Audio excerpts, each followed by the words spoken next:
called Andres Bonifacio was born and was the oldest in his family, and his dad was a boat worker and his mother worked. And one time while his dad was working, he got tuberculosis, and was a deadly thing to have. Then so he gave up his job, then just started making walking canes and paper fans. And then 2 years later, he died from tuberculosis. And then their mother got tuberculosis too, and then died 1 year after. Then Andres and his siblings, every time he would have free time, he would sell sugar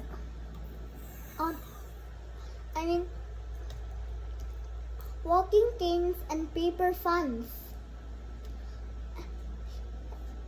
He was making them by the teaching of his father. And then when he would be done doing that, he would give it to the market and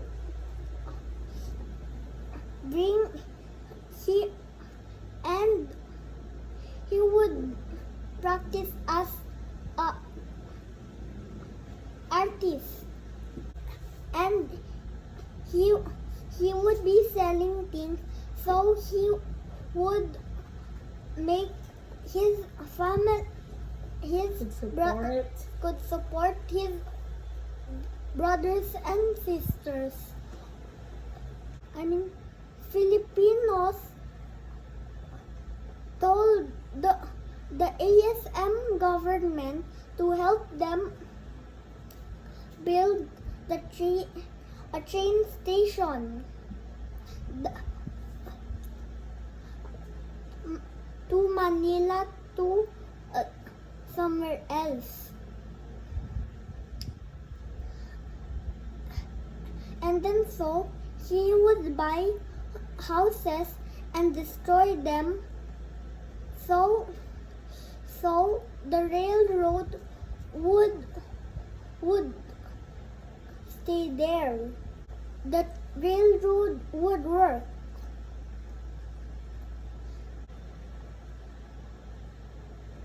Then someone called Rizal started a company, and it was about stopping the war with Spain people. It is called? The group was called La Liga Filipina. And did not believe Spain and wanted to stop, did not believe in fighting, and wanted to stop the war for Spain and Filipinos. And then but when the Spain people heard about it, they thought it was dangerous. So they exiled Rizal, meaning that he would be drafted in another island called the Bitan. And then so one time Andres Bonifacio started a group called Katipunan. Very good. And it had three things about it. 3 days. 3 goals. Mm-hmm. First, they would fight the Spains with weapons and if necessary. Mm-hmm. And people called Kapitunans would have weapons for the fight.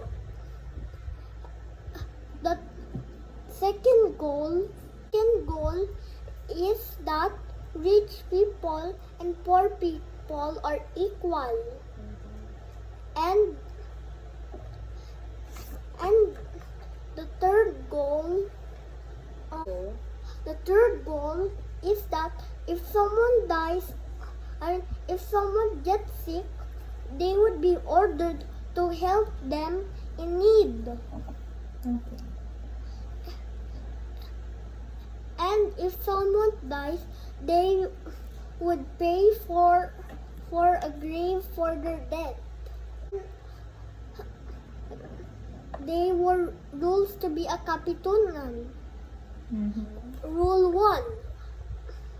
And there were things to do to be a Kapitunan. They would be in a not that dark room, and they would be asked questions about the 3 questions. Mm-hmm. And when they were done with that, they would have to get a knife and put it in one of their arms and then get the blood with their fingers and then write it down on their other arm. And write it down on a piece of paper. And then they would be a Kapitunan. And most people who would join would be poor people because they wanted to be equal with other people. Mm-hmm. And some people rich went there too, and the middle people would come there too. Mm-hmm. And they would have something, and it was going around a triangle, and people who would be chosen would not know each other. And the one who chose who will be each people would know who both who they are. Mm-hmm. But both of them would not know who each other was. Mm-hmm. And that thing was removed, and then that thing was removed. That was removed in the Kapitunan. Mm-hmm. There was only a little bit of girls. Mm-hmm. And to join the Kapitunan, one boy has to be in the Kapitunan, then a girl can join the Kapitunan, Katipunan. And Andres Bonifacio had two girls most important in his life. One girl who he married first, and the second girl, And the first girl, the first wife was died. Then he met another woman, then married her. Then one time both of them had a baby, and his name was called Andres. Mm-hmm. And then so they would have to, and so they one time the baby had chicken pox because they did not live that much in a house. Okay. So the baby died to chicken pox. One time somebody who was in the Kapitunans, someone who was sad told the Spain people about the group Mm-hmm. because he was sad. So when they heard about it, they would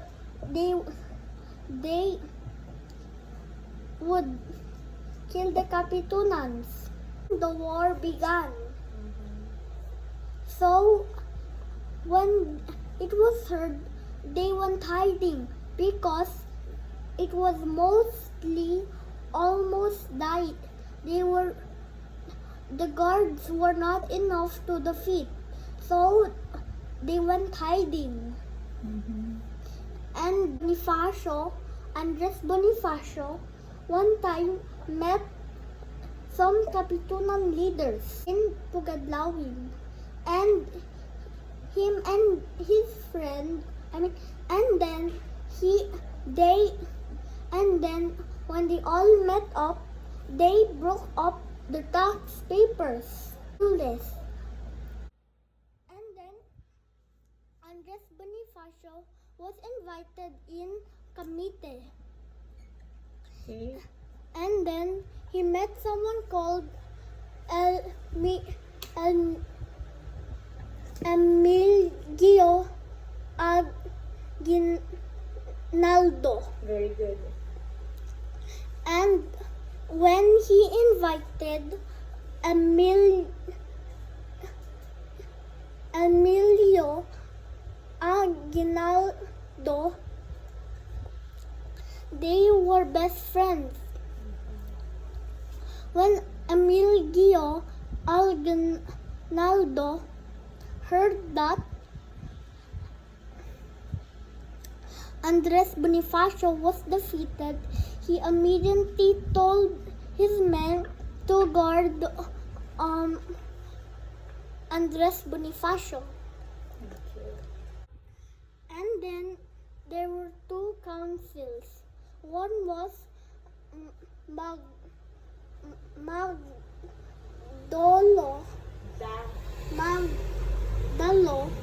and one of them was Magdiwang.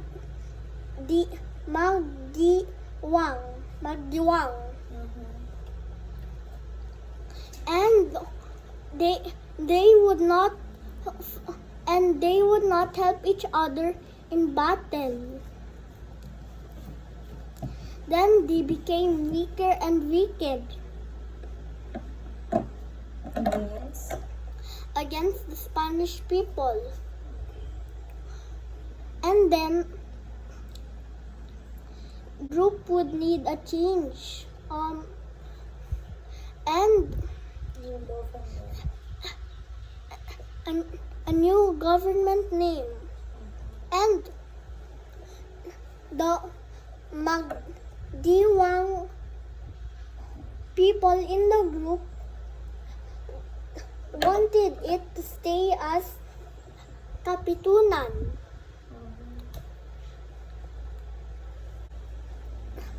And there was a meeting that would say who will be the next leader. voting continued, and one of the people suggested that Emilio Aguinaldo should be the next leader. So everybody agreed. And Andres Bonifacio would be the director. But someone called Tirona insulted Tirona said that did question that does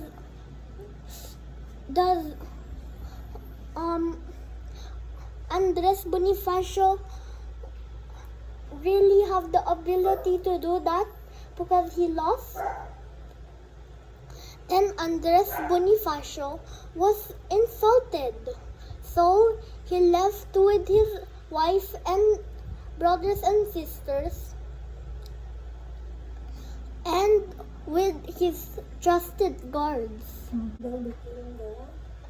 Aguinaldo became the next leader. But Andres Bonifacio still thought he was the leader until he heard that Emilio Aguinaldo was the next leader. So he made another government. And then Andres Bonifacio went to make another company to defeat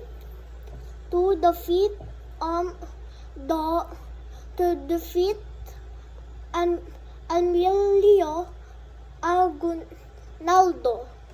And then he was arrested with his brother, and he was shot at one of his arms and was stabbed at the neck. His brother was shot and killed. And then So they brought Bonifacio to Emilio's headquarters, Lima. And then Andres Bonifacio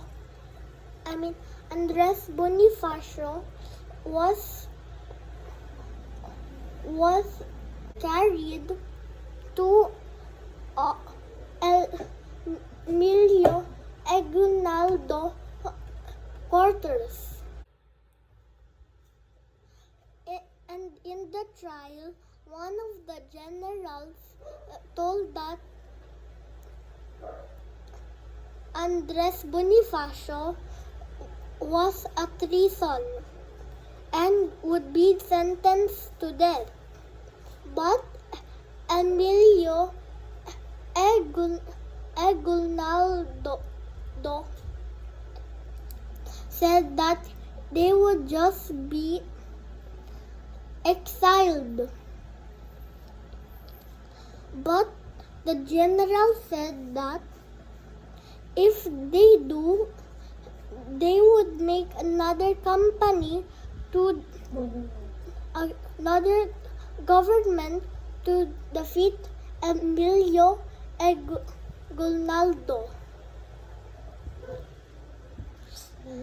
So